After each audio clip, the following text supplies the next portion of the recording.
Welcome to Paranormal Heart, a place where people can talk about their paranormal experiences. With your host, Kat Ward.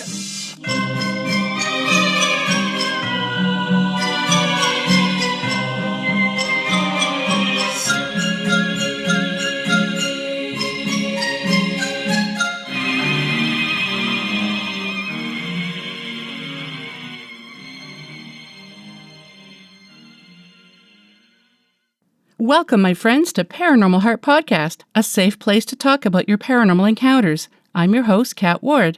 Folks, in episode 125, my special guest is Jo Ann Fawcett. Jo Ann never believed in UFOs, aliens, or faeries as a child. In her 20s, she felt the presence of ghosts. Since the late 90s, she embraced the world of UFOs, aliens, elementals, and magic. In finding this new path, she remembered her strengths, gifts, and inner power. Her book, Midlife Magic, is a story of her journey. Her passion is to teach others about this world of wonder. If you have any stories related to paranormal experiences like ghosts, cryptids, UFOs, extraterrestrials, local legends, or your psychic gifts, I would like to hear from you. I'm also always looking for military first responders or pilots and flight crew who have had strange encounters. You can be a guest on the show and share your story, or you can send me your real story for me to narrate on the show. You can reach out to me at paranormalheart13@gmail.com. If you want to remain anonymous, I will make sure not to mention your real name. The new episodes of the show are released on the second and last Sunday of each month at 5 p.m. Eastern Standard Time on YouTube, Podbean, and all major podcast platforms. If you wish to support the show, please share it with others, like each episode, and don't forget to leave a review. It will help us reach more people and make them realize that they are not alone in their paranormal experiences. Additionally, you can now find Paranormal Heart Podcast merchandise on Teepublic. You can buy mugs, t-shirts, hats, and more. So sit back, relax, and enjoy the show. Hello, Jo Ann. Welcome to Paranormal Heart Podcast. Hi, how are you? Thanks for having me. I'm happy you're here. Thank you for accepting the invitation. Sure. So, Jo Ann, you are a fascinating lady, I find. We met through Facebook on one of the Facebook groups, and so you went from a non-believer to a believer in UFOs, ghosts, elementals. Now you're an author. That's pretty fascinating. So how about you tell us how it all started for you? That's a good question. It's funny because I know I had paranormal experiences I guess I was in my 20s. I was married to a guy who was a funeral director for a while. And I was a Mormon for 30 years. So you're basically taught to believe that there's a spirit world and that's all cool and all that. So that didn't bother me. We didn't really talk about, being able to see the spirits or, we just were taught that, they're just, the spirit world is like right here, right next to us. So, it wasn't scary. But I remember one time he had to transport a body from Southern California to Northern California to do a graveside service for this elderly lady who had passed. And so I went with him. And I think there were, 2 or 3 relatives that were at the graveside. And he's saying his little bit, and who knows, I don't even know what he said. It doesn't matter. But I just remember standing there, being the nice little wife that went along. And all of a sudden I'm feeling this, I'm sure it's different for everybody, but it's like I feel like this tingly, buzzy feeling, and I could just tell. It's like, oh, I think somebody's here. And it was so cool. I mean, it wasn't scary at all. So it's like, oh, it's the little old lady that, was in the casket.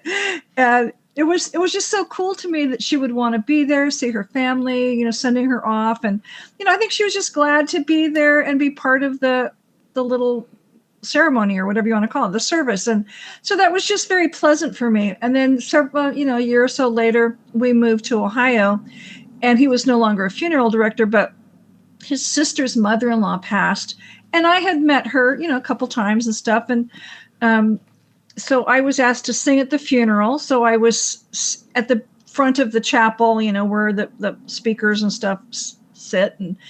And I remember looking towards, because I don't like to look at the audience when I'm singing. So I kind of look over the audience, and I could just tell, well, she's right up there in that left-hand corner, hanging about, watching the service. And, because the one thing the church taught was that the spirits usually hang about at least 3 days, just to, whatever they need to do. And usually the funeral's within that time anyway. So it was just another pleasant feeling. I wasn't close to her, but it was just really cool that I could feel the spirit. So that was really cool. And then I forgot all about that. And several years later, I was married to somebody else, but, and this is the guy who'd gotten me into UFOs and faeries and magic and stuff like that. And at first I was doing a newspaper about, cool historical things in the San Francisco Bay Area and cool places to go visit and all that kind of stuff. So he said, well, go visit this aircraft carrier. It's got a lot of, military history. So I did, and I did a nice article. And then he said, oh, I hear that this psychic is going to be talking about the ghosts on the Hornet, because the Hornet aircraft carrier is very famous for its ghost activity. And it's like, oh, sure, I'll go drive another 2 hours back to the Bay Area. And it was fine. I'll go drive down there and listen to her. And I was so fascinated, and her stories were riveting. And then she and I, had a meeting, and she took me on the Hornet because she was also a docent, and several paranormal investigators go there and, see what they can see. And, we kind of went in after hours. We could go after the visitors had been shooed off the ship. And it's like, oh, this is fun and spooky at the same time. And we're walking down one hall, and I'm going, oh, this hallway is really cold. And the wall, yes, it's metal, but the wall felt kind of wet, even though it wasn't. And it's like, oh, this is really weird, but not scary weird. And so then we were in the forecastle where the anchor and the anchor chains are all laying about. And we walked up, a little ladder thing, stairway ladder thing. And she's walking into this bunk room, and I'm at the top of the ladder thing. And all of a sudden I could see this shadow of a spirit like peeking out at me from behind a column. It's like, oh, I'm really seeing one. This is so cool. This is better than feeling one. And, then I'm obviously, it's like, hi, I don't want to, I'm not here to hurt you. I just want to say hi. So that was really cool. And I don't know who it was. It doesn't matter. Because sometimes the people on the Hornet have died there, and sometimes they're just ghosts who want to go hang out there, yep. which is pretty fun. And so then I went and told her, and that was all very exciting. And, we went in another room, because when I went with her, the ship was still in phases of, they would need to cleanse different areas and remodel, not restore them back to their historical looking, what they looked like. So they hadn't done that to the whole ship yet. But we went in the chapel, for example, and it was still all just piles of boxes. And we could both sense that there was a spirit hiding behind this pile, and he was really scared and nervous. And so we're just talking to him, we could feel him, and we could just talk to him and say, it's okay, if you need our help, whatever. And so that was pretty cool. Now, right across from there was the medical bay. And my husband at the time had said, well, let me know if you get any feelings, any vibes off of the medical bay. Now, we weren't allowed to go in there because they hadn't restored it yet. But as soon as we kind of put our hands up to the door, it was like, oh, dark, really dark energy, because there had been some alien activity on that ship, even while it was commissioned. But also I knew of an incident that happened there after it had been decommissioned, but the secret military was using it for different things, and there'd been a confrontation. So either dead aliens or injured aliens had been taken to the medical bay, and it's like, but it was, they weren't nice aliens, and it was like really negative energy. Now I had gone back there since with a different psychic, and they'd already restored the medical bay, and you could go through it. It's like, oh, it just felt fine. But it was really interesting. And I have to say, I've been on the Hornet with like 2 different psychics, and every time we go up on the flight deck, my father-in-law joins me, which is really cool because I never met him in person when he was alive. He died about 6 months before I met that husband. And he and that husband were both in the military, both dealt with UFO alien stuff. but he would always stand there like this proud father-in-law, because he was so proud of, he made it very known to me that he was very proud of what I was doing to get the word out about the UFO stuff and different kind of aliens and stuff. And that was so sweet, because I don't think he was always very nice to my ex's girlfriends. Oh. I think he might have looked down on some of them, but he's always been, we've had many conversations since, and he's been very friendly and we get along very well. But it was so cool to just know that he was there, and both psychics could actually see him. I've never been able to yet see the person as they looked like when they were alive, but I can feel the spirit, and I can like see the shadow, or if you're taking a picture, I can see the distortion of the energy that the spirit is there. So it's all very real and very cool to me. And I remember one of the times I was leaving the Hornet, I was leaving the main hangar bay, and I just turned around and took a photo, like looking right into the darkness. And when it got developed, it's like, oh, there's an image, and it looks just like my father-in-law with his flight goggles on. And it's like, that's amazing. I've had some really fun experiences on that ship. And, so if anybody goes into the San Francisco Bay Area, it's on the Alameda side, but still, it's a museum now. It's a great place to go. They have a lot of events there. But I remember too, am I losing my train of thought? No, I'll do this one. One of my English friend had come over, and we were on the Hornet, and we're standing in some room. And I know that there were some like torpedoes in like a nearby room, and we're looking in there, and we could tell that somebody's in there. And his dad and his sons were like, what's going on? What's going on? It's like, oh, nothing. Because they were wee boys, so we didn't want to scare them. Oh, there's a ghost in there. It's like, yeah. And then one of the funniest stories, people have seen like one of the captains walk across the catwalk area. I don't know that I've ever seen that, but also what's the women's bathroom on the main hangar deck used to be the engine room where the burly sailors would work on the engines and stuff like that. So it's kind of a standing joke that there's a couple of them that like to hang about in the ladies' restroom and act as voyeurs, and they kind of tease. Sometimes the women feel like they're being watched, and they probably are. Yeah. But I didn't feel that while I was in the restroom, but when I've been outside the restroom and just taking pictures, and this was back when I was using real film, you get it developed. It's like, oh, look at the energy right there. Because now they're just hanging right about waiting for me to take their picture. Yeah. That's interesting. I've been several places in California, and I've been to England many times to speak about the UFO stuff. But when I'd go with my friend to different castles and different historical places, we'd always encounter ghosts and things like that. And one of my favorite stories, and you just tell me when you have a question, because I'll just keep rambling. But, one of my favorite stories, she used to live in Kent. So that's where Dover, White Cliffs of Dover are. And so we went to Dover Castle. And we're climbing up the big stairs to go into the throne room. And there's like a little tiny room next to it, like where I just imagine the sentries are hanging about, in case they need to run in and protect the king. And we're standing in there, I'm playing tourist. We're standing there. I'm in the doorway. My friend is in the window. And all of a sudden, this like blue ghost just comes from one end of the room, like right through me. And we're just both going, wow. I've never seen color. And it was really cool. It's like, that was blue. She goes, yeah. And then we went into the throne room. And although this wasn't a ghost thing, it's like I had this total experience, a total deja vu. It's like, I have lived one of my lifetimes in this castle. That was amazing. Cool. Not as a lowly wench in the kitchen. I was, probably like lady in waiting or somebody. Mm. I was allowed to be in the throne room, because I just felt that. It was like, and I just felt, I just started crying. It was so overwhelmingly powerful. And I haven't had that kind of feeling too many other times in other places. I know I've had many lives, but that one, because I always thought, I really want confirmation that I've lived in medieval times. I don't know why I would have wanted to live back then. It just seems so glamorous until you really know what life is like. But it's like, I got my confirmation, and that was just amazing. Oh, that's awesome. Yeah. I just want other ghosts in other rooms. So, it was cool. I just want to go back to the Hornet for a second about the aliens. Do you know what they looked like? Kind of. There was one species, when they're having the main confrontation that I know about, one species was like, raptors. They're kind of like the velociraptors in Jurassic World.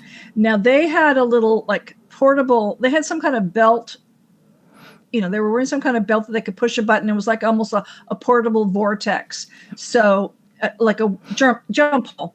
Mm-hmm. And they called in a weird, and I can't tell you what they look like because these were shape-shifting things called the Jotun, and they could just shape-shift, and like my ex and other people like were at the far end of the hangar bay, and they could stretch out an arm and get you, so they could do really weird things. They were very evil. They liked to consume everything in their path. Everything was an enemy, but they could turn themselves into couches or people or small buildings, or depending on their age. It was really weird. So, and it's interesting because the Raptor one, at the time, that faction was like an enemy of our military. Now there's other factions of raptor-like creatures that actually work with our military and who were working with us at that time. So it's interesting. But yeah, the dinosaurs that you see in Jurassic World, there is an alien species just like that. They still look like that. They're very cool. The ones that are our allies, I'm sure there's some that are not our allies still, but the ones that are our allies are really cool. They have a fascinating society. So they're not like humanoid that look like dinosaurs. They're actually just like what we see in Jurassic Park, like you said. That's amazing. They evolved from dinosaurs. They originated on this planet. Most of them are off planet now because they have a huge empire out there. But I mean, they're educated. They're scientists. They're good they're good at military strategy. They have an empress that runs everything. So I like that. But they also have a senate. They have art. They believe in, they do big long operas, and they're all and they believe in, they love their families and they discipline their children. Unlike many people today. I'm a little kind of down on teenagers at the moment, but I'm sure not everybody's teenager is a holy terror. But anyway, the raptors do discipline their children, and they love to shop and they love bling. So it's like they have a lot of quirky things. Several of them have been here on this planet and have served at bases and things. Some just come here for vacation, but they're one of the species I would like to meet in person someday. So I would too. Yeah. So they sound just like human civilization, just not human. No, and it's funny because I call them people. They probably don't like that because when they were on Earth, we were just rodents running around. So they were very surprised, millions of years later to come back and say, oh, you have grown up and now you're in charge. Oh, ew. Yeah. But in the early 50s, when my father-in-law met them, their empress at the time, who is, I think, the grandmother of the current empress, yeah, I think that's who it is. She decided it was time for their race empire to be friends with the humans. So, and this is Earth is their mother world. So they really honor Mother Earth, and they're really irritated that we mess it up so badly. But they do still work with certain human governments and to help us protect the planet. And if it really came down to like, if we were going to go into a nuclear war against each other, they would probably just nuke us, gas us all so that the planet could be saved because they don't care about the humans. I mean, they're friends with some of us, but they don't really care about us. So I don't think, they like certain ones, but not everybody. But that's fascinating. They honor this planet like we all should. Agreed. Yep. So the abilities that you have now, did you have any inkling that when you were growing up that you had any of these abilities, or did they just show up later on in life? They just showed up, and it's, it's like I grew up in the 50s and 60s, so you watch the B Martian movies, and, it's like, oh, that's pretty scary. You're sucked down into the earth, and they do terrible experiments to you, and, the truth is, I know that stuff does happen. People get bad things done to them sometimes when they're abducted. I've never had an abduction experience. I've had several sightings, but no, I had no clue any of that stuff was real. And then, like I said, I had the paranormal stuff when I was married to the funeral director, but then I forgot about it. But that's all come back in full force because I regularly talk to deceased people. that I know or didn't know or want to talk to. And I work through a channeling medium, so that helps. Okay. But, I've talked to my parents and my grandparents and all kinds of people and really cool teachers. And, if you wanted to, you could have all kinds of people come and talk to you. And even aliens, because sometimes I used to do that when I lived in California. I did that in a group as well. You could do it privately or within a group. And we'd have some lovely master teachers come through. Some were human, some were not. And it was just, and I would always kind of sit by where the channeling person was. It's like that energy is so strong. You just know that there is an energy coming through, and it's really fascinating. But, it's interesting because when I was a Mormon, they teach you to, they want you that, you pray and you're hoping to get answers through the Holy Spirit and all that. But I mean, and I believed all that until I didn't. But it's like the intuition that I've been fine-tuning and really accepting and working with and setting intentions, that's become very powerful. And when I don't follow what I'm told, then it's like, oh yeah, that was stupid. That thing you just did. I was like, oh yeah, that wasn't a great choice. But when I set intentions that are proper for me and the timing is right, and the universe does think that's a good thing, it's like doors just open, and it's amazing. It's fabulous. I love it. And I just never thought, sometimes I'll go for a walk, and especially if I have a talk to give or something, and, I'll just put it out there to whoever's listening. It's like, okay, I'm thinking about this or thinking about this, and sometimes they'll help me put it in order. And sometimes the thoughts will flood in for what I need, what is needed to be said. Here's what you need to say, or here's how you need to say it. Or when I was writing either one of my books, it's like, well, here's how it needs to be said. Here's the best way to present it. It's like, okay, thanks. And I don't take that for granted. That is just a choice thing that happens, and I don't take it lightly. I've heard so many people say that if they don't listen to what they're being told, if they just ignore it, then it's like they just kind of smack themselves in the head going, why didn't I listen? It's so many people say that. Yeah. Yeah. Yeah. And it's so night and day from, I know this isn't about my past marriages or anything, but it was so night and day. It was like, oh yeah, I should marry this guy. Oh yeah, I should marry this guy. It's like, now it's like, yeah, those were all 7 mistakes, and I've learned so much. And okay, I'm not going to say yes to anybody I'm dating or anything the way I did before. Yeah. Yeah.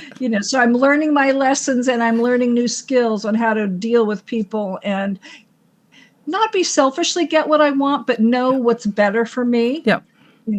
And even the way I look at aliens and all this other stuff, I look at it more. I mean, I love the friendly aliens. It's like I look at it with a different perspective. And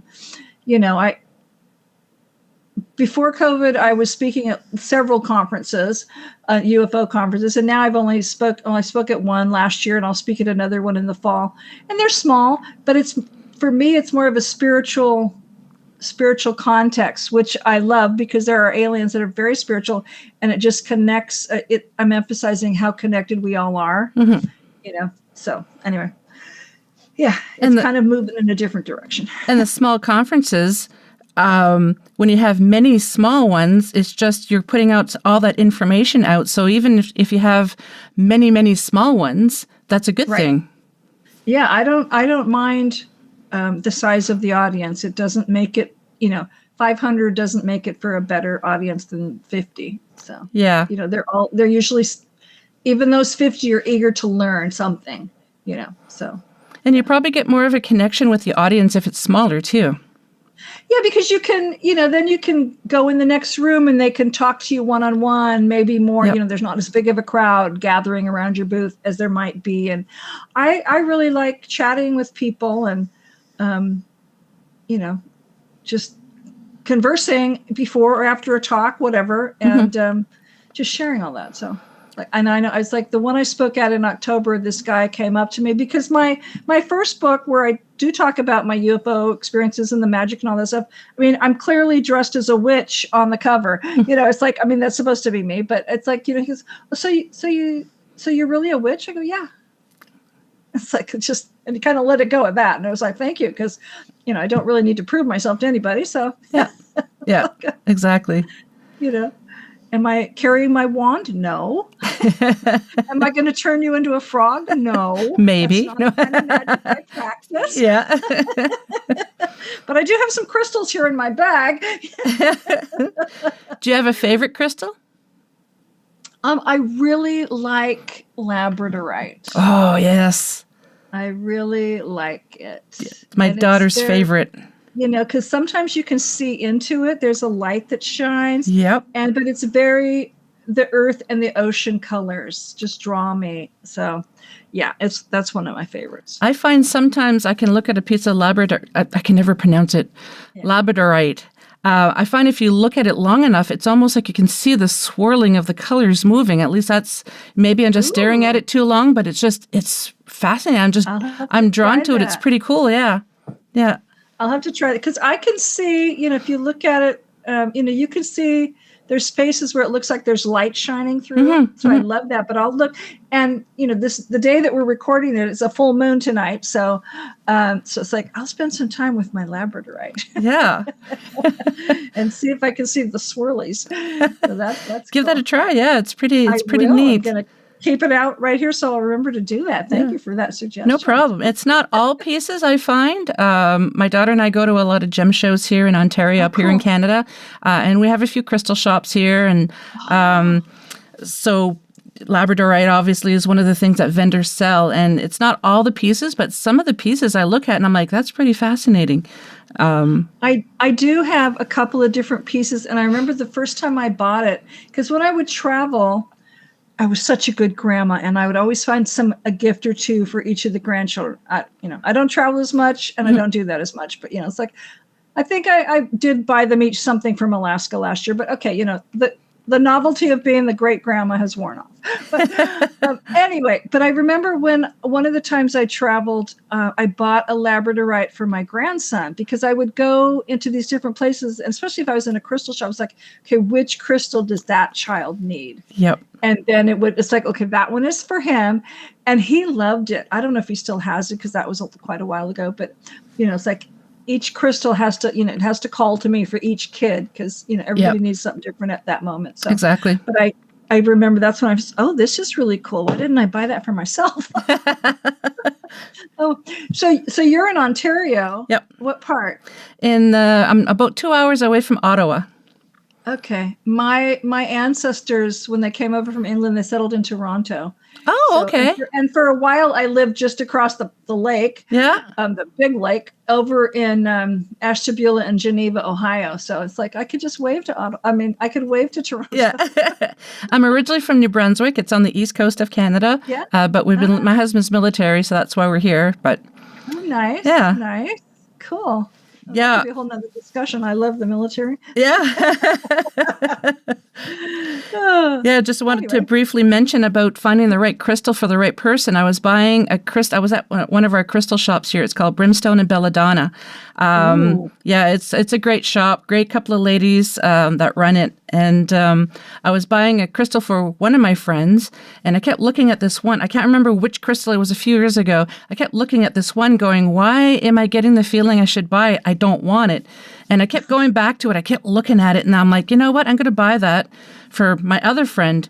And we're all working together at the time, and I put them on their desks. And when she looked at what the properties were of whatever the crystal I was at bought for her, it's exactly what she needed.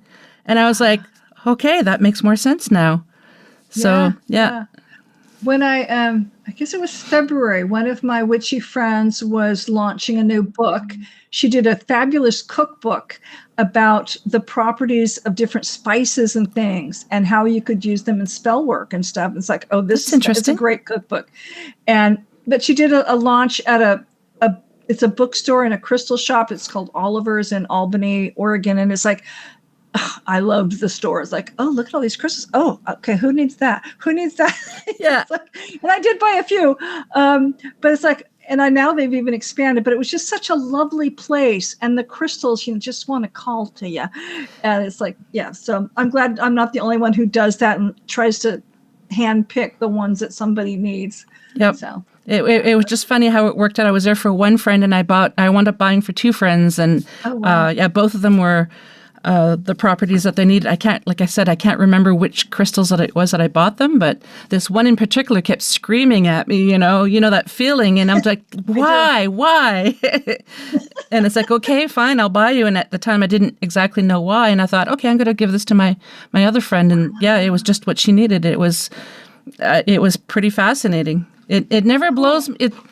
Sometimes it still blows me away, but in another way it doesn't. It doesn't surprise me, but another way it does. Do you know what I mean? It's just I do, and it's interesting because my daughter, we're very similar. Mm-hmm. She's a lot more magical than she lets on, but she doesn't practice the same way I do. But we do both believe in moon stuff, and mm-hmm. she's very into crystals, mm-hmm. and she's very much more knowledgeable about them. So while I might my go daughter to my tarot deck, she's got an oracle card. I wouldn't call it a tarot deck. It's more like an oracle deck, mm-hmm. but it's different crystals. And then the book, goes into all this information.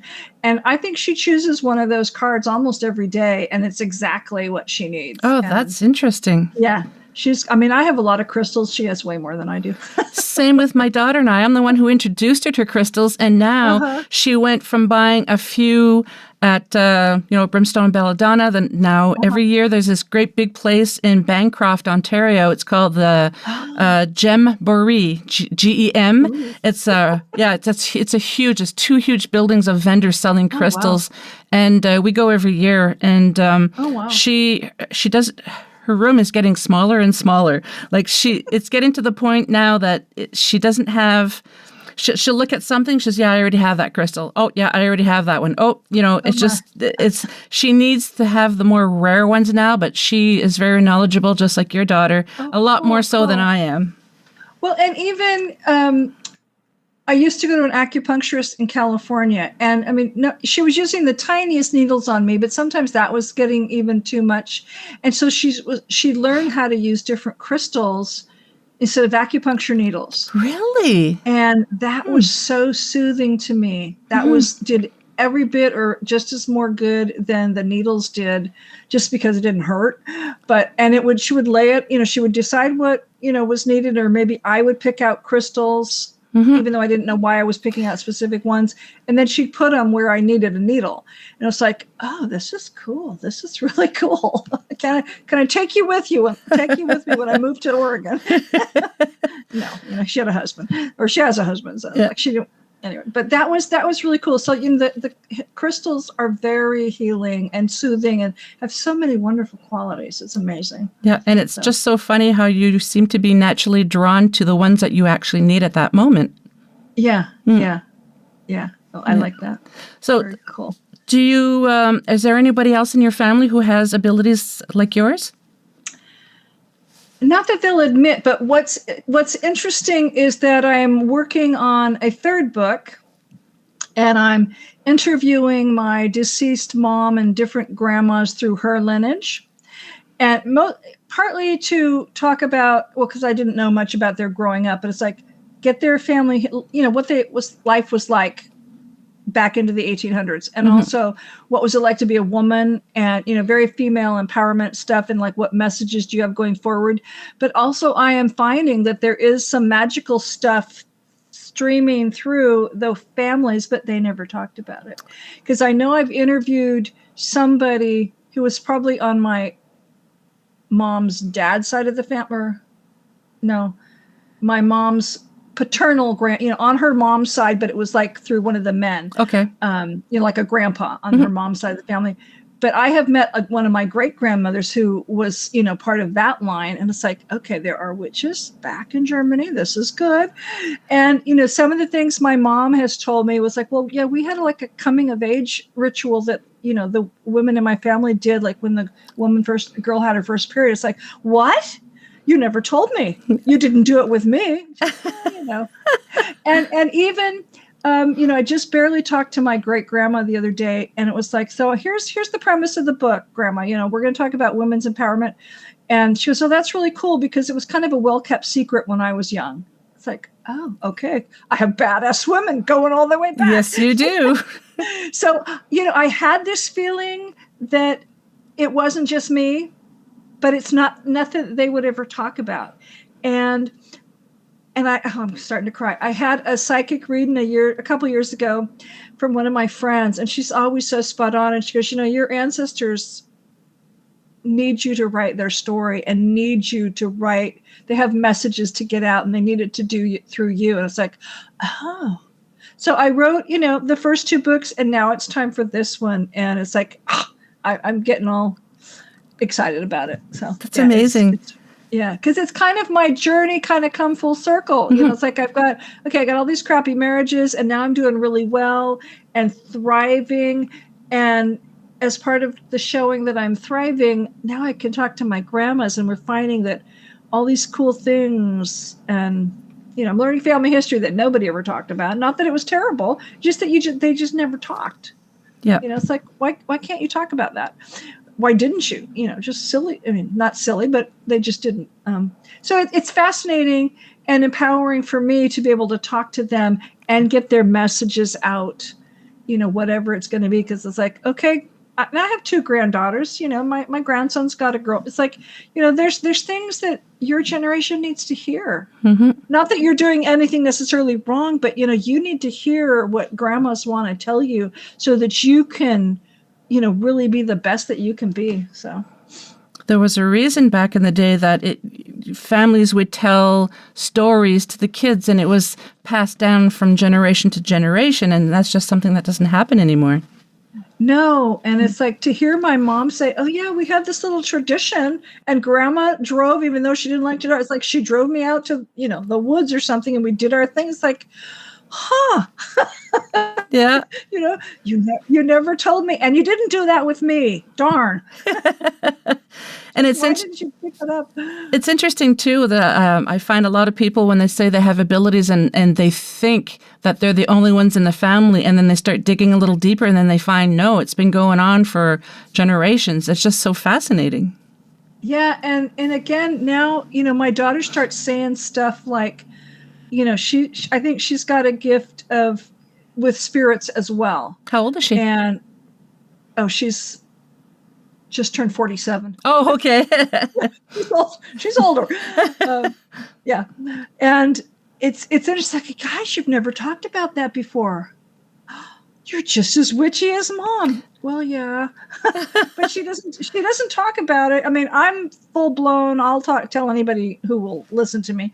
Yeah. And it's very quiet with her, but it's like, I didn't know that she could feel, with her, she's definitely feeling spirits. Or I know she said when she took her daughter, her middle child, to college in January back in Massachusetts, the Airbnb or, the bed and breakfast they stayed at. Mm-hmm. She goes, oh, it was clearly haunted, Mom. It's like, oh, we have to go back there then. Yeah.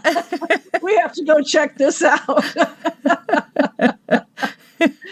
And I remember my ex's mom, I'm not sure if she told the story or if he was retelling it. They lived in England for a while when his dad was stationed there for the United States Air Force. And I don't know if they were on like a little holiday weekend or something. It seems like they were staying like at a pub or a tavern or like a little hotel or whatever. And there was a ghost there that was well known, and she would take women's ribbons that were staying at the hotel. And I know that some of Lois's ribbons went missing. Yeah. Oh, that's just so-and-so.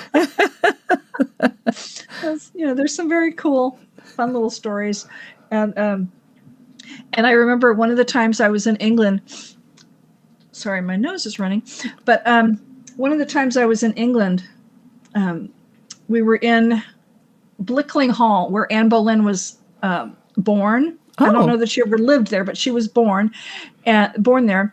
But anyway, my English psychic friend and I were just, playing tourist, and we're walking down this staircase that was probably probably a servant's staircase, but it was a woman in a fancy dress. So it wasn't a servant. And she saw that, my friend could see her, and she's going, oh no. And she's, scurrying down the stairs. And like she was somewhere, or she had been doing something she shouldn't have been doing. She had a little guilty look on her face. But I don't think she was a servant, because I think she was dressed in, the dress of a proper lady at the time. But it was pretty funny, because my friend could tell that she'd, been seeing somebody she shouldn't have been seeing. Yeah. That was kind of funny. Little secret romance, also, maybe.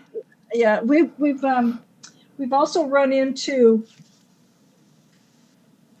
spirits that have been very negative. And, like we were in a dungeon one time, and it's like, okay, we need to go. This person here doesn't want us here. Mm-hmm. So it's like, okay, let's go. Let's just not even bother him. We don't want to anger him, so.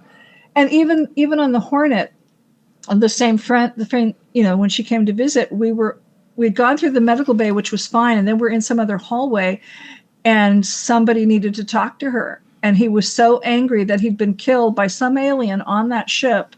And he was still so angry, and it had been years, and he'd never crossed over. Oh. And so he was like starting to take over her. And I was just going to try and cover her. No, don't touch me, because he's really angry. And so she managed to, and I could see kind of the change on her face, because it was like this very angry and a very masculine voice coming through. And then she was able to call his dad in to help him cross over. It's like, whew, he died a horrible death. He'd been on that ship for years, and, he was not happy, and he didn't know how to cross himself over, apparently. But, she got the happy ones and the not so happy ones. She was very gifted in that realm. But yeah, the poor guy, I'm glad, we were able to help him. Yeah. And I've helped somebody cross over. I remember I was at, let's just say it was 2012. I was at one of my early UFO conferences in the Bay Area, San Francisco Bay Area. And I had done my talk, and then the vendor room was in a separate room, and hardly anybody came into the vendor room, but, I had my stuff there, and I was next to this lady who had crystals and pendulums, and she was really good at dowsing and stuff. And I got a call that my sister's husband had just passed away. Oh, suddenly. Sorry to hear that. He just had a heart attack and collapsed. Yeah. And he wasn't old, he was probably in his very early 40s or something. I don't know. So it was just kind of unexpected. And so I talked to her, but I still had to do, she lived in Texas. There wasn't anything, I couldn't jump on a plane at that moment, anyway. But what happened, and the dowsing lady said, well, do you want to help him cross over? So we called him in, and he came in, I could tell he was there. And so we were helping him cross over, and their grandson had died like as a 4 or 5 year old years before that. Mm-hmm. He died in a pool accident, unfortunately. But he came to help Grandpa cross over. Oh. And it was so cool to know. And again, I can't see them, but I could tell they were there. And the lady was confirming it with me. But it's like, and Jake is here to help you move over or move on. And it was so beautiful and so loving. Hmm. And, come on, Grandpa. I could just see him taking his hand, and come on, this way. Yeah. because poor Charles was like so confused. Like, what the heck happened?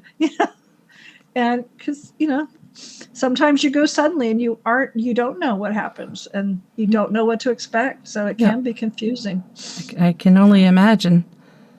Yeah. And the channeling medium that I work through, the one lady who comes through the most, especially when you start a session, she's very good at explaining, and a lot of them have explained, like in their experience, here's what the spirit world is like. Nothing like what they teach in church. But, there's also kind of like this quarantine area, transition area, so you can kind of get used to being dead. And, sometimes then friends will come and meet you, but, there's groups of people that will come and help you. And, especially like I know one of my ex's sons died at a very young age, and now he helps like younger children come through, or, and when they're getting ready to figure something out.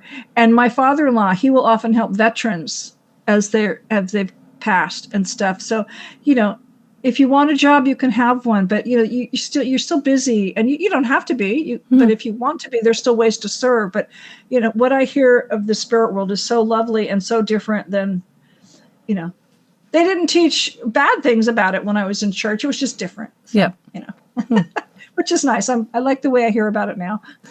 So before we get to your books, I'd like to hear more about the elementals.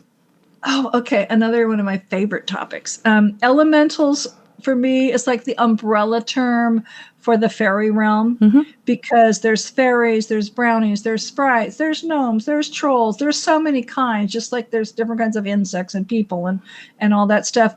And again, well, I wouldn't say again, the ones that have originated here on this planet honor this planet as, it's their mother world, and you silly humans, you're messing it up. And so now we're going to have a big rainstorm, or, now I'm going to push you down the stairs. I mean, it's like some of them are very mischievous. And I've had occasions in my California house where, oh, you're not doing what we want, so we're just going to give you a nudge. And, oh, you happen to be going up or down the stairs at the moment. Oops. Oh.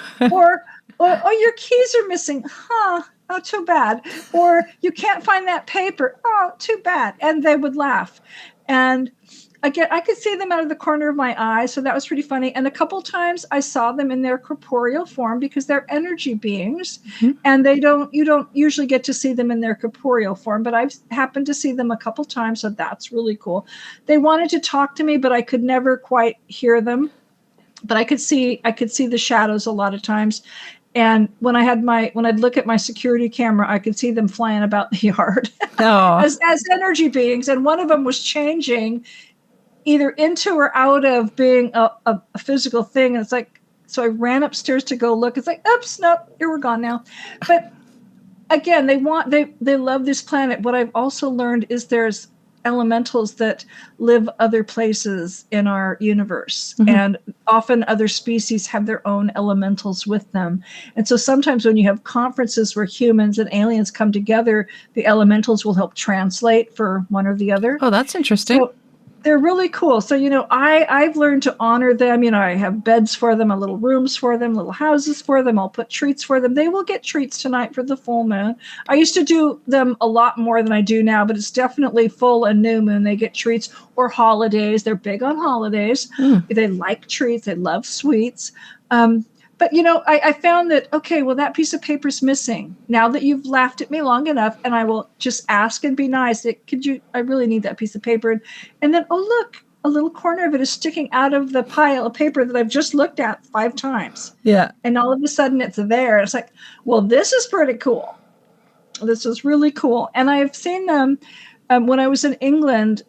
I couldn't necessarily see them, but when you take the pictures, especially if they're black and white, and especially when they were on film, but you can still see them in the digital cameras after you've taken the picture, not necessarily when you're taking it, but after.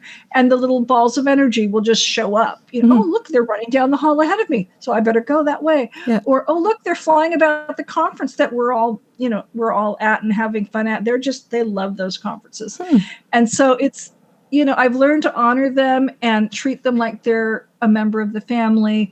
And especially my California house, I had beds and houses and lots of houses outside, but lots of beds and things on the inside. And especially different moon nights and ritual nights, I'd go out into the garden and talk to the fairies and put things out for them. And when they were done enjoying them, then the deer and the squirrels and everybody else would finish eating them, because they'll just suck the energy out of whatever it is I left. And then everybody else, all the other animal critters, would finish it up. So that's interesting. Everybody got to enjoy. Yeah.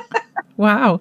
So yeah, they can be very helpful, and they can help, inspire you. And they're just very helpful, unless you piss them off. Then some of them can be mischievous, but I have found them to be delightful and wonderful. And, I don't know what I would have done if I never found out about them. That would have been a shame. So. When we were living in Alberta a few years ago, when I was looking out my kitchen window, there was a nice pond. So the people that had the house before us had put a nice pond there. And it was just, as I'm washing the dishes, because I didn't have a dishwasher, I would just look at the pond and I'd see the birds flying and doing this with their feet over the water and landing on the other side. But I had fairies cool. at that pond too. And it's the only time I ever sensed them. It was amazing. I just loved that property. It was special. One of the times before I actually moved into, because the property belonged to my husband's family, I just got to live there. But anyway, one of the nights I had gone there with one of my psychic friends, and we're sitting outside on the patio. It's probably summer because it was warm enough to sit outside, wee hours of the morning, and I'm looking over at this bush that I know is in reality is a palm, not a palm tree, but a palm bush thing. Okay. Mm-hmm. But when I'm looking at it, it looked like more of a hedge type of bush that and I saw this face, this beautiful face, and I go, oh, that's like a queen fairy. Just this most beautiful face that filled up the bush. Is like, okay, I'm never going to forget that. And what I learned eventually was there was a fairy that governed the garden and one was governing the house, So, and they both had their own opinions about things, but I'm sure that the one I saw in the bush was the face of the one for the garden, and then when I moved in, my then husband said, okay, he drew me a map. It was very nice. Okay, here's where about the outside and the inside. Okay, well, this one lives here. This is a brownie. This one lives here. She's a fairy. This one lives here. And he had names, and they have very complicated names. So it's like I could name I couldn't remember them all, but Rose was the governing for the outside and Heather owned the inside. But it was lovely and considerate of him, just like, okay, this one lives here and this is a sprite, so don't irritate him. And this one lives in the garage and these two are in love. And Aww. So it was very delightful. It's like, okay, now I'm selling the safe that those have a bed on. So it's like trying to explain to the guy that just bought the safe that I have to get this thing off of the top of the safe before you haul the safe away. It's like, yeah, it's a basket. Don't ask me what it was for. And then, in England, at the same Blickling Hall, all these big manor houses have these elaborate formal gardens. Yep. And so that was lovely. But then you wander over to this side place, and there's this little sign that says secret garden. So you kind of go through the bushes, and there's a walled-in square, and it's a fairy garden. And we sat on the bench, and it's like, again, like being in Dover Castle. It's like, the fairies are right here, and this is their place. And it was just every bit as cool as my little deja vu experience. Because, when the fairies want you to know they're there, it's like, and they accept you. It's like, oh, can I just sit here the rest of the day and have you talk to me? It was just so beautiful. But, and I would often take, this sounds weird because I would often take my fairies from California that wanted to go with me to meet the ones in England. And I did. I had a little basket I would carry them in. And one time I could only carry them in my pocket. I'm sorry, I don't have enough room for the whole basket thing. But, I'd open the basket. They'd hop out. They'd go and, okay, get in the car, get in the basket because we got to go in the car to this next place. And, okay, we're at this castle. Here you go. Go say hi to your friends. And then they'd come back. We'd take a long time getting back to the car so that they'd know I was going to go. Yeah. And they, I'd come back and tell my then husband, I was like, okay, did they like it? Oh, they had a great time. They met all these old friends and blah, blah, blah, blah, blah. And yeah, so it was really exciting it's like, yes, I'm opening the basket. No, my traveling companion, you don't know why I'm doing this, but, just indulge me. Did anybody ever ask you what was up with the basket? She did, and I let her know, and that was fine. And most people didn't see it because it was either in the bottom of my bag or I would leave it in the car when I'd get to some of these sites. And so I would just open it up, give them time to get out of the car and do what they're going to do. Most people didn't see the basket.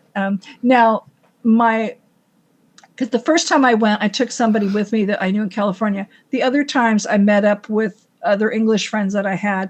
So my psychic English friend, she was fine, and she could see the fairies. I could only see shadows. She could see them in all their beauty. And, so together we're putting out treats and we're talking to the fairies. She had one that lived with her all the time. And, the first time I went to her house, then she goes, okay, we're going to put a little, celebration food out here.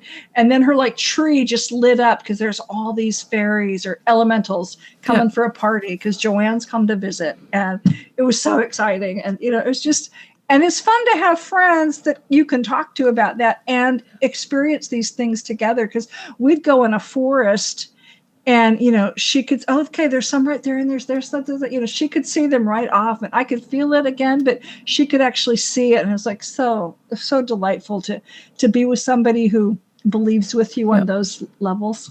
Yep. Not too many. I don't know that my daughter's, I don't know that she's too keen on the fairies, or the aliens. Definitely not the aliens, and not so much the fairies, but definitely some certain other magical things. So that's cool enough.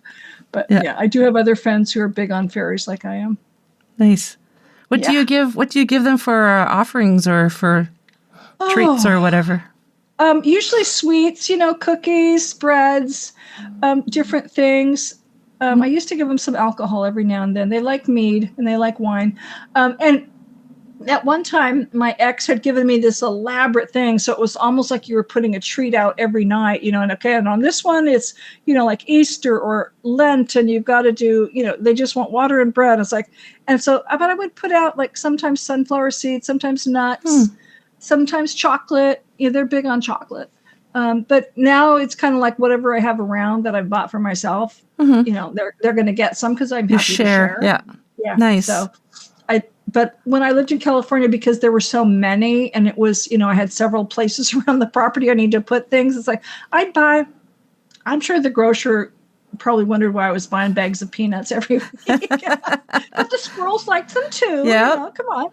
So, I was just feeding everybody. And even when I'd travel, I would thankfully my house sitter understood my little quirks, because I would say, okay, I'm going to be gone on the full moon night, so please put this out for the fairies and put water in the dishes so that they have some. Okay. And he was very gracious, and he always did it for me. So it was lovely. So the fairies didn't have to feel neglected when I was gone. Yeah. We don't want that. Don't neglect them. Yeah. And one of the nice things, my ex, because he's actually in prison, but he's had different times where he could do a lot of hobby crafts and stuff. So he's built some elaborate fairy houses and fairy rooms. And he's done some really nice work. So actually I have, before we weren't getting along, he did a couple of nice, one's a fairy bedroom. It's open aired fairy bedroom. And the other one's a little cottage. So, I got two nice things before we totally broke up. Oh, nice. But the fairies like it. Let's talk about your books now. All right. Well, I've done 2, and this is the first one. It's called Midlife Magic. And so you can see the fairies on there. Mm-hmm. So I started that. I had a friend at one of the UFO conferences saying, I was always speaking about my ex and his military stuff. And she goes, well, when are you going to write your next story? And I go, well, he's always writing, but no, I mean your story. And I go, oh, mine? I'm not a writer. I don't, no, you have a story to write. It's like, okay. And I always forgot about it. And then sometimes I would start taking notes. But eventually, like the year before COVID, I became part, I think it's time to write it. And I became part of a writing group. And so I started writing out, my paranormal and my UFO, the fun stuff. And the ladies in the group going, I don't get it. And then all of a sudden you were hearing about witchy stuff and UFO stuff on the news. It's like, okay, now do you get it? Yeah. But it made more sense to them. So like, okay, maybe I need to do this chronologically. So I started with my childhood, then talked about each of the husbands and why we got together and why we split up. And at the time, husband number 7 and I were getting along really well, I thought. And so he, in my mind, he looks good in that book. He didn't see it that way when we were breaking up, but whatever. So it's, here's my half of my stuff. And then I changed my life in my 40s when I met him. So that's why it's Midlife Magic. And again, the title and the cover were inspiration. So it's a beautiful cover. To stick with that. I told my designer, it's like, here's what's in my head. And so she did exactly what I wanted and then added the fairies. It's like, oh, that's a beautiful touch. Yeah. But she's also into fairies. So that's really cool. And then I talked about, okay, so I've changed my life. I was Mormon for 30 years and now I'm not. And here's all the cool things that I love and embrace. And I'm on this whole new pathway. Mm-hmm. I'm in my 60s by the time I wrote it. And then, COVID came along and I started speaking up about, well, I'm not getting all my needs met. And, that kind of threw a monkey in the wrench in the works. And I decided to leave California because the house was just consuming me and I was paying for a lot of stuff. And I realized once I moved here, I saw a therapist sign. It's like, oh, he's a narcissist. That's what's been going on for 20 years. Oh, yeah. Okay. Now it makes perfect sense, because as long as I followed his agenda, he's got lots of great qualities. I love his military stuff. I love that he showed me all these new things to love, but he's such a narcissist. And it's like, and it really, it showed up a few times, but never to the extent where I moved and then all of a sudden an explosion happened. And it's like, wait a minute, we can talk about this. Didn't mean I was leaving you just because I moved when there was COVID. I wanted to be near somebody because I'm in this house all by myself and it's costing a lot of money. So it took me 3 years to really untangle from that. And one of the editors from my first book, she left a narcissistic relationship. So we met because she lives here in Washington. So we got to meet once I moved up here. And she goes, your next book should be about narcissism. It's like, yeah, I don't know. I don't know that there's another book in me. Yeah, think about it. It's like, okay. And then, I'm doing therapy and stuff. I go, yeah, I think there's another book about this. And over 3 years, he wrote some of the hardest to read letters. It's like, oh yeah, here's the narcissism coming right out of his nasty pen. And so it's showing the examples of that because it's a big problem in today's society. And it affects a lot of people, and narcissists can be anybody in your life. So it's that, and it was talking about our issues and how the narcissism showed up, and then then I decided, okay, now it's really time. There's no hope for this, and I'm out. I'm done. I'm not moving back to California, and we're done. And we got a divorce, and the divorce has been final for over a year, and I just started working on this book, and it was such part of my healing journey that it's like, oh yeah, this is really cool. And again, I used the inspiration that I needed to organize it. And it's become more of not just, oh, look at what I went through. It's like, here's how I healed from that. And here's how, if you need to talk about it, or if you're even wondering if this is what you're experiencing, that's the goal of that book. And his nickname is The Prince. And so the title's called The Prince Was Wrong, Leaving the Narcissist Behind, because I would tell him, it's like, you're not always right. Oh, well, who says that? Everybody loves my solutions. I go, I do not love all your solutions. I went along with them for 20 years because I thought they all sounded brilliant at the time, but they don't all sound brilliant now. And, it's like, ugh. And so the cover, and I don't have my own copies of the book yet because it just barely came out, but it's like, there's a prince standing in his throne room and this crown has shattered on the floor and he's just looking like, what the hell happened? And I had told the cover artist, it's like, if you can, he's got sandy blonde hair when he was younger and a mustache.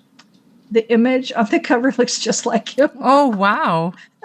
Yeah. And I was really happy because I was allowed to choose a launch date that was 3 days before his birthday. So, it's all poetic justice. Yeah. And, you want it to be all about you. And I'm so sorry, but karma's a bitch. It can be. So, it's part of my healing journey. We're about to publish a little healing journal that as a companion piece. And then I want to do some online healing groups. So I'm not going to go become a therapist or anything, but, I want to be able to talk with people if they need somebody to talk to. I've met so many wonderful people that unfortunately have experienced the same thing, but now we're kind of almost friends. We feel like we're this community and we know that we could reach out to each other and support each other. So, that's good. But the magic and everything it's been a constant companion through that process. And one of my favorite witchy teachers is a prolific writer. And, she had said one time, well, writing is magic. And it really has become very magical for me. Because again, now it's like, oh, now I have this other book I'm thinking about. Oh, I think I have another one I'm thinking about. Because, and one of my friends who actually knows my ex, he goes, you know what book number 3 should be about? And I go, what? And he goes, it should be like it's like how you're really okay now. It's like, because I do end the book on a happy note. It's like I have healed and I'm thriving, and here's all the things I'm looking forward to. But I think also the grandmother thing is going to be a big part of that, because coming full circle with this healing journal is like, I really am okay. And now I'm able to speak for these other people because it's all about service. And I'm serving my grandmothers. I'll be serving whoever needs to hear it. You know, it doesn't matter who needs it, but it's like, because that's where I am. I'm much more heart-centered than my ex. And that's who, you know, I'm attracting into my life. So all these wonderful things that I've put on hold for 50 years, you know, is now coming to pass. And it's so cool. So you're reaching your true self now. Yes. Yeah. Yes. And that's just been such a magical journey. Yep. You know, and it's, I can stand in front of an audience and say, you know, these aliens have their own witches and their own fairies. And it's all, you know, we're all part of this big galactic community if we want to be, but we need to get up to their level because they're already way above us. Yeah. You know, the spiritual ones. I don't think they're all spiritual, but it's like, and I feel that. I feel that, you know, we're so connected, and I can't wait till I can sit and have a piece of property where they can all land and we can all have tea and just talk to each other. And yeah, it's really, I'm in a great place. I'm really in a great place. That's good. And I'm just calling in all the good stuff. Yeah. It's amazing. Yeah. Yeah. Well, we are at the end already. I can't believe it. Like I blink and it's like, wow. I would like I would love to have you on again at some point. That would be lovely. Yeah, see how you're doing, what you're working on, talk about other things in the paranormal community, because paranormal, I've mentioned before that when I first started my podcast, I used to think paranormal was only ghosts. And then I realized, no, I was sorely wrong. It's aliens, you know, elementals. It's just so many different things. And it's funny because I've been on shows where, you know, paranormal is just ghosts. Yep. And shows where it's just aliens, and you don't usually associate the two, so it's really nice that we can combine it all, because, you know, some aliens are very magical, and you know, yeah, it's so cool. The way I look at paranormal is kind of like a garden. You have a garden and you have all different elements in your garden, and it's kind of like that with a paranormal.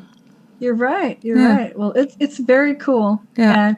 And again, because the other thing I tell people that I've learned is that, especially the Celtic British witches, you know, they got a lot of their knowledge from aliens coming, you know, and down. You know, where are you going to get this download that's thousands of years old? Yeah. So it's like, you know, and I know that my witchy mentor, who's dead, but we're good friends, and I know, you know, she's been around a lot of aliens, so you know, her stories are fascinating. But yeah, it's all one big thing for me. Yeah. So it sounds like it is for you too, so yay. So where can you tell the listeners where to find you and your books? Sure. My new website is just my name, joannfawcett.com. And you can definitely get the Midlife Magic. That'll take you to the link to that book's website, but everything's available on Amazon and Barnes and Noble, all that stuff. Okay. So, you know, and if you have a bookstore that you want it to order it for you, tell them to order it from Ingram Spark and stuff. But, you know, I have stuff on the website, and I have, you know, I'm happy to chat with people, and you know, I've got little posters about red flags of narcissistic abuse and all kinds of goodies, and it's just going to keep growing. So, yeah. Good. Yeah. Well, it was a great pleasure to speak with you. Oh, you too. I'm so glad it worked out. Yes. I am too. Oh, good. Thanks so much. Much love to you. Take good care. You too.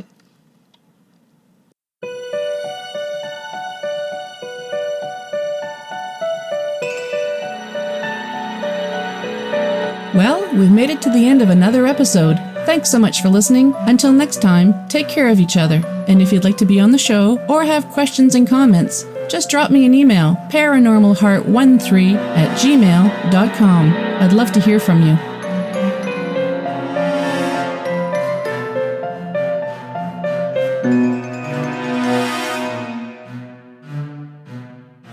Paranormal Heart would like to extend a special thank you to purpleplanet.com for supplying the music for the show. The views and opinions expressed on Paranormal Heart are those of the host and participants.